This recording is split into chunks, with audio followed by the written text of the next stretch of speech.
بسم الله الرحمن الرحيم. ياسين والقرآن الحكيم إنك لمن المرسلين على صراط مستقيم تنزيل العزيز الرحيم لتنذر قوما ما أنذر آباؤهم فهم غافلون لقد حق القول على أكثرهم فهم لا يؤمنون إنا جعلنا في أعناقهم أغلالا فهي إلى الأذقان فهم مقمحون وجعلنا من بين أيديهم سدا ومن خلفهم سدا فأغشيناهم فهم لا يبصرون وسواء عليهم أأنذرتهم أم لم تنذرهم لا يؤمنون إنما تنذر من اتبع الذكر وخشي الرحمن بالغيب فبشره بمغفرة وأجر كريم إنا نحن نحيي الموتى ونكتب ما قدموا وآثارهم وكل شيء أحصيناه في إمام مبين واضرب لهم مثلا أصحاب القرية إذ جاءها المرسلون إذ أرسلنا إليهم 2 فكذبوهما فعززنا بثالث فقالوا إنا إليكم مرسلون قالوا ما أنتم إلا بشر مثلنا وما أنزل الرحمن من شيء إن أنتم إلا تكذبون قالوا ربنا يعلم إنا إليكم لمرسلون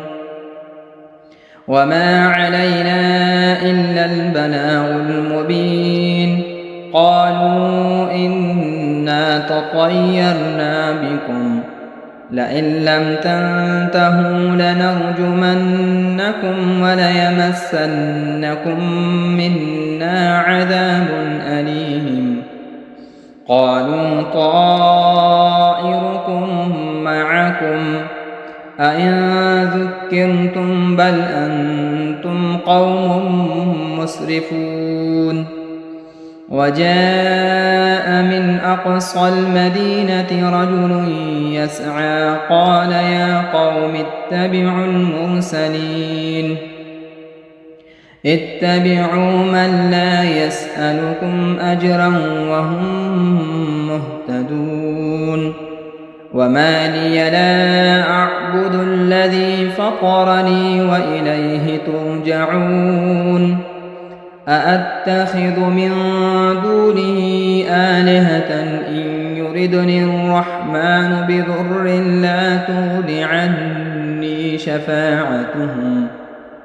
عني شفاعتهم شيئا ولا ينقذون إني إذا لفي ضلال مبين إني آمنت بربكم فاسمعون قيل ادخل الجنة قال يا ليت قومي يعلمون بما غفر لي ربي وجعلني من المكرمين وما أنزلنا على قومه من بعده من جند من السماء وما كنا منزلين إن كانت إلا صيحة واحدة فإذا هم خامدون يا حسرة على العباد ما يأتون يأتيهم من رسول إلا كانوا به يستهزئون ألم يروا كم أهلكنا قبلهم من القرون أنهم إليهم لا يرجعون وإن كل لما جميع لدينا محضرون وآية لهم الأرض الميتة أحييناها وأخرجنا منها حبا فمنه يأكلون وجعلنا فيها جنات من نخيل وأعناب وفجرنا فيها من العيون ليأكلوا من ثمره وما عملته أيديهم أفلا يشكرون سبحان الذي خلق الأزواج كلها مما تنبت الأرض ومن أنفسهم ومما لا يعلمون وآية لهم الليل نسلخ منه النهار فإذا هم مظلمون والشمس تجري لمستقر لها ذلك تقدير العزيز العليم والقمر قدرناه منازل حتى عاد كالعرجون القديم لا الشمس ينبغي لها أن تدرك القمر ولا الليل سابق النهار وكل في فلك يسبحون وآية لهم أنا حملنا ذريتهم في الفلك المشحون وخلقنا لهم من مثله ما يركبون وإن نشأ نغرقهم فلا صريخ لهم ولا هم ينقذون إلا رحمة منا ومتاعا إلى حين وإذا قيل لهم اتقوا ما بين أيديكم وما خلفكم لعلكم ترحمون وما تأتيهم من آية من آيات ربهم إلا كانوا عنها معرضين وإذا قيل لهم أنفقوا مما رزقكم الله قال الذين كفروا للذين آمنوا أنطعم من لو يشاء الله أطعمه إن أنتم إلا في ضلال مبين ويقولون متى هذا الوعد إن كنتم صادقين ما ينظرون إلا صيحة واحدة تأخذهم وهم يخصمون فلا يستطيعون توصية ولا إلى أهلهم يرجعون ونفخ في الصور فإذا هم من الأجداث إلى ربهم ينسلون قالوا يا ويلنا من بعثنا من مرقدنا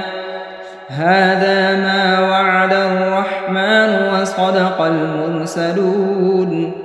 إن كانت إلا صيحة واحدة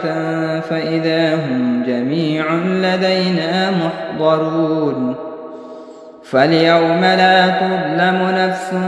شيئا ولا تجزون إلا ما كنتم تعملون إن أصحاب الجنة اليوم في شغل فاكهون هم وأزواجهم في ظلال على الأرائك متكئون لهم فيها فاكهة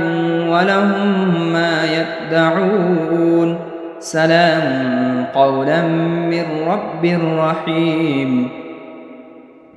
وامتازوا اليوم أيها المجرمون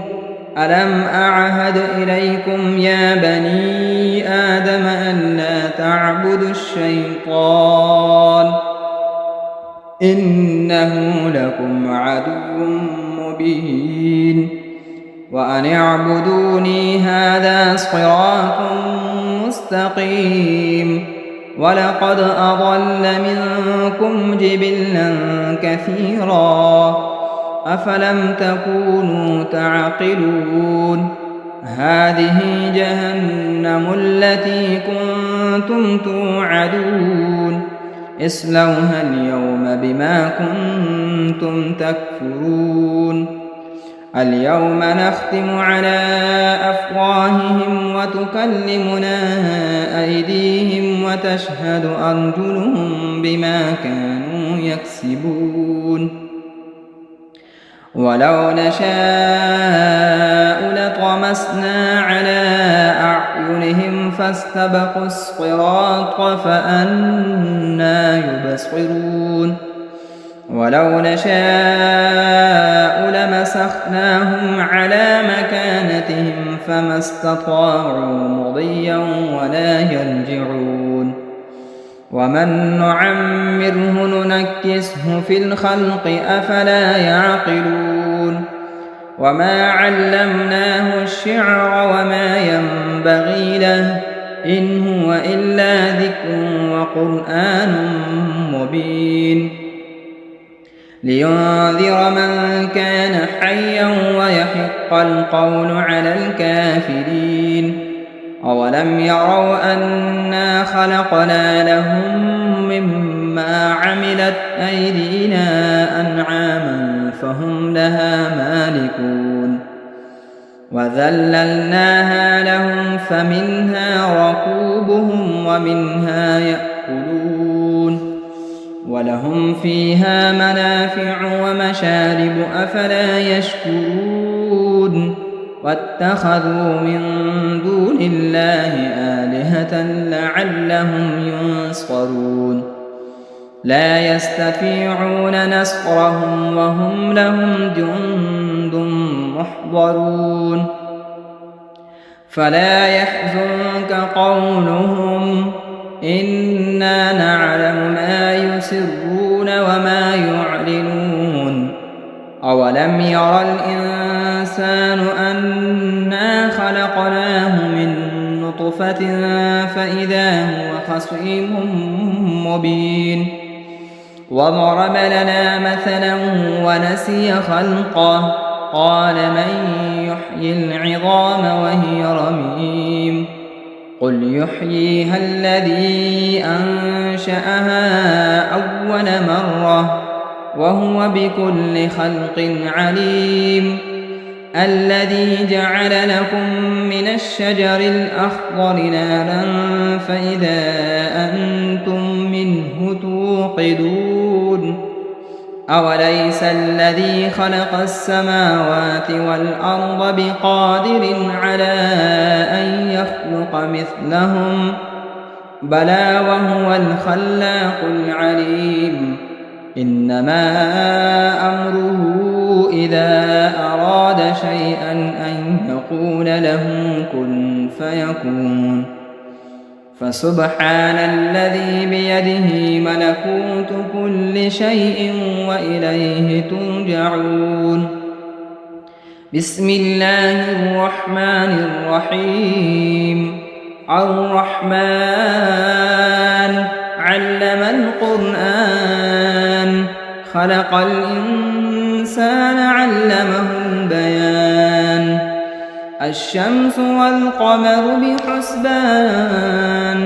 والنجم والشجر يسجدان والسماء رفعها ووضع الميزان ألا تطغوا في الميزان وأقيموا الوزن بالقسط ولا تخسروا الميزان والأرض وضعها للأنام فيها فاكهة والنخل ذات الأكمام والحب ذو العصف والريحان فبأي آلاء ربكما تكذبان خلق الإنسان من صلصال كالفخار وخلق الجان من مارج من نار فبأي آلاء ربكما تكذبان رب المشرقين ورب المغربين فبأي آلاء ربكما تكذبان مرج البحرين يلتقيان بينهما برزخ لا يبغيان فبأي آلاء ربكما تكذبان يخرج منهما اللؤلؤ والمرجان فبأي آلاء ربكما تكذبان وله الجوار المنشآت في البحر كالأعلام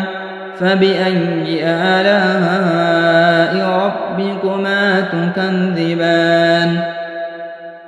كل من عليها فان ويبقى وجه ربك ذو الجلال والإكرام فبأي آلاء ربكما تكذبان يسأله من في السماوات والأرض كل يوم هو في شأن فبأي آلاء ربكما تكذبان سنفرغ لكم أيها الثقلان فبأي آلاء ربكما تكذبان يا معشر الجن والإنس إن استطعتم أن تنفذوا من أقطار السماوات والأرض فانفذوا لا تنفذون إلا بسلطان فبأي آلاء ربكما تكذبان يرسل عليكما شؤاد من نار ونحاس فلا تنتصران فبأي آلاء ربكما تكذبان فإذا انشقت السماء فكانت وردة كالدهان فبأي آلاء ربكما تكذبان فيومئذ لا يسأل عن ذنبه إنس ولا جان فبأي آلاء ربكما تكذبان يعرف المجرمون بسيماهم فيؤخذ بالنواصي والأقدام فبأي آلاء ربكما تكذبان هذه جهنم التي يكذب بها المجرمون يطوفون بينها وبين حميم آن فبأي آلاء ربكما تكذبان ولمن خاف مقام ربه جنتان فبأي آلاء ربكما تكذبان ذواتا أفنان فبأي آلاء ربكما تكذبان فيهما عينان تجريان فبأي آلاء ربكما تكذبان فيهما من كل فاكهة زوجان فبأي آلاء ربكما تكذبان متكئين على فرش بطائنها من استبرق وجنى الجنتين دان فبأي آلاء ربكما تكذبان فيهن قاصرات الطرف لم يطمثهن إنس قبلهم ولا جان فبأي آلاء ربكما تكذبان كأنهن الياقوت والمرجان فبأي آلاء ربكما تكذبان هل جزاء الإحسان إلا الإحسان فبأي آلاء ربكما تكذبان ومن دونهما جنتان فبأي آلاء ربكما تكذبان مدهامتان فبأي آلاء ربكما تكذبان فيهما عينان نضاختان فبأي آلاء ربكما تكذبان فيهما فاكهة ونخل ورمان فبأي آلاء ربكما تكذبان فيهن خيرات حسان فبأي آلاء ربكما تكذبان حور مقصورات في الخيام فبأي آلاء ربكما تكذبان لم يطمثهن إنس قبلهم ولا جان فبأي آلاء ربكما تكذبان متكئين على رفرف خضر وعبقري حسان فبأي آلاء ربكما تكذبان تبارك اسم ربك ذي الجلال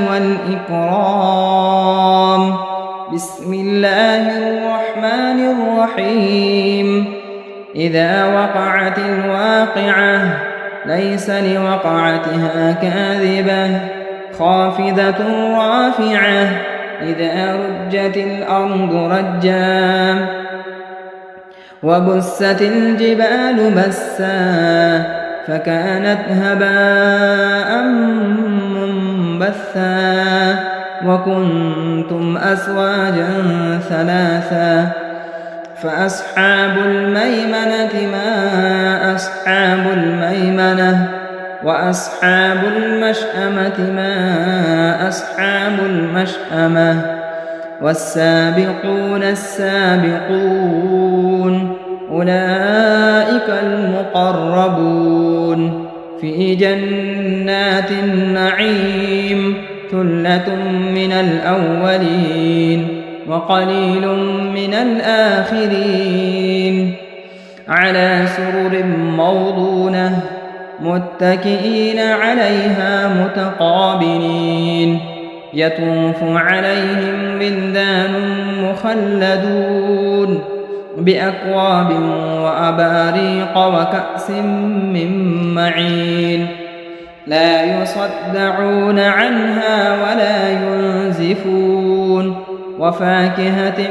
مما يتخيرون ولحم طير مما يشتهون وحور عين كأمثال اللؤلؤ المكنون جزاء بما كانوا يعملون لا يسمعون فيها لغوا ولا تأثيما إلا قيلا سلاما سلاما. وأصحاب اليمين ما أصحاب اليمين في سدر مخضود وطلح ممدود وظل ممدود وماء مسكوب وفاكهة كثيرة لا مقطوعة ولا ممنوعة وفرش مرفوعة إنا أنشأناهن إنشاء فجعلناهن أبكارا عربا أترابا لأصحاب اليمين ثلة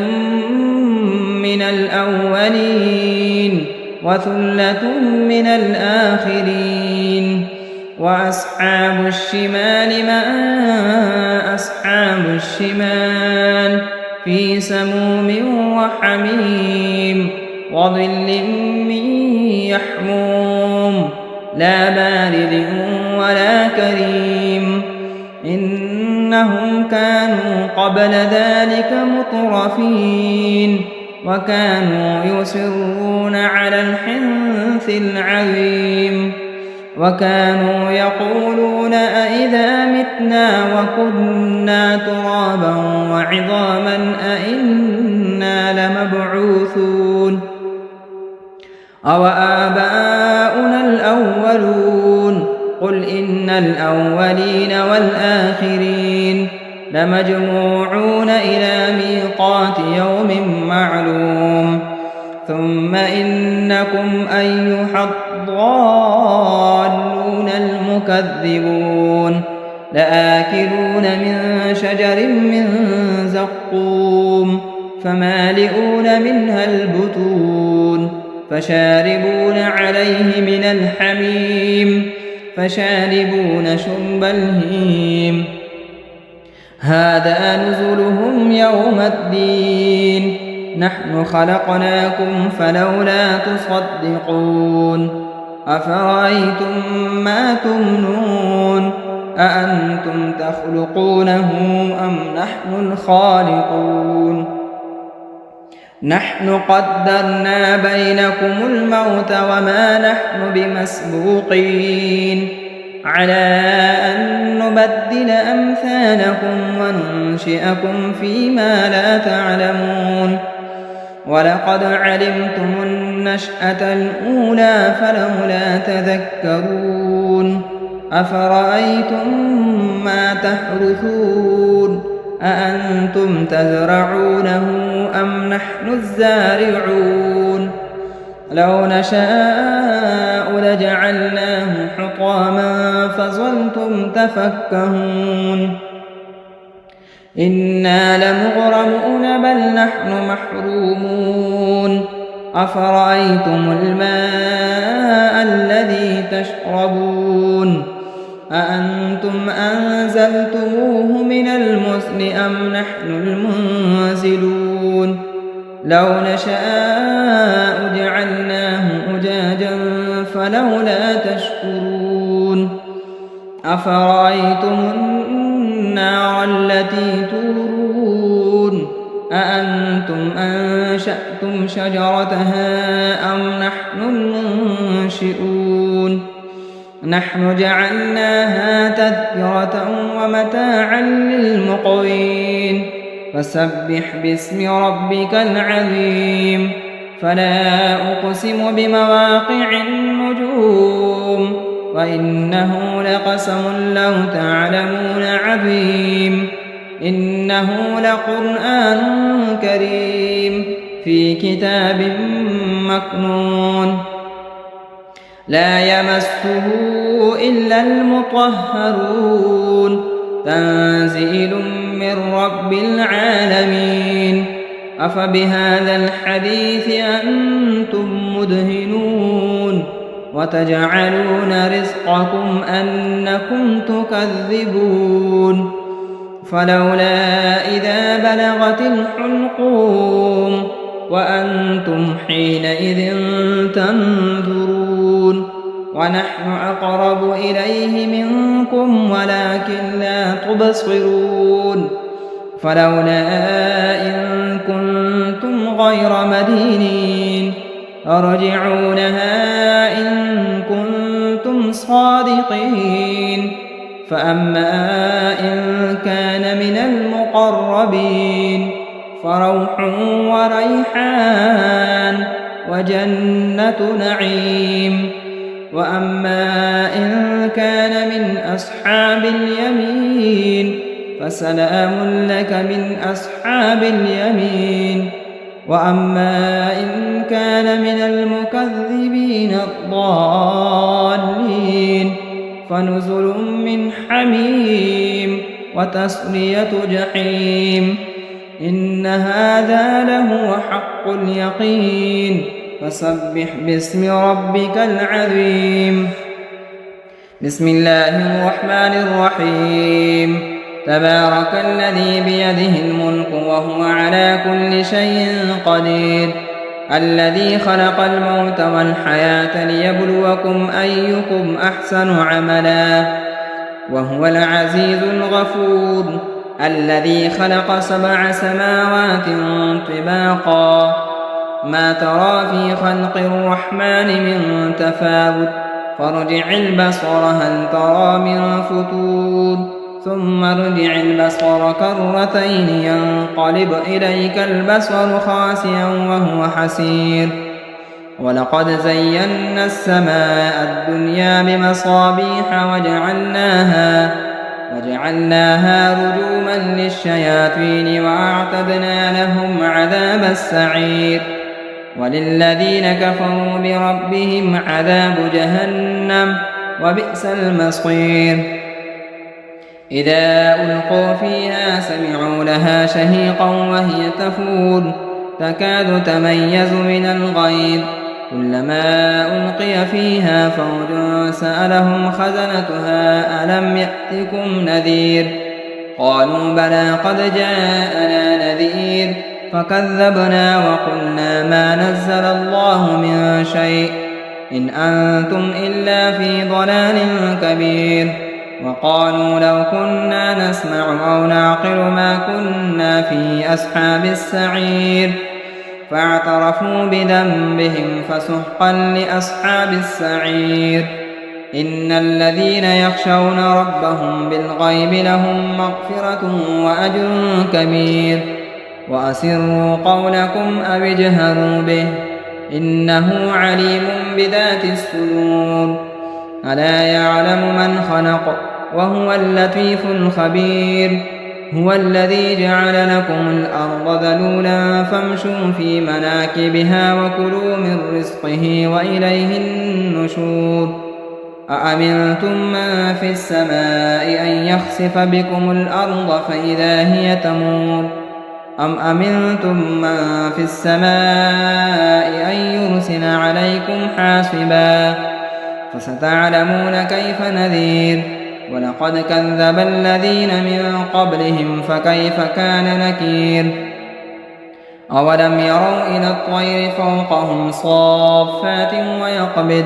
ما يمسكهن إلا الرحمن إنه بكل شيء بصير أمن هذا الذي هو جند لكم ينصركم من دون الرحمن إن الكافرون إلا في غرور أمن هذا الذي يرزقكم إن أمسك رزقه بل لجوا في عتو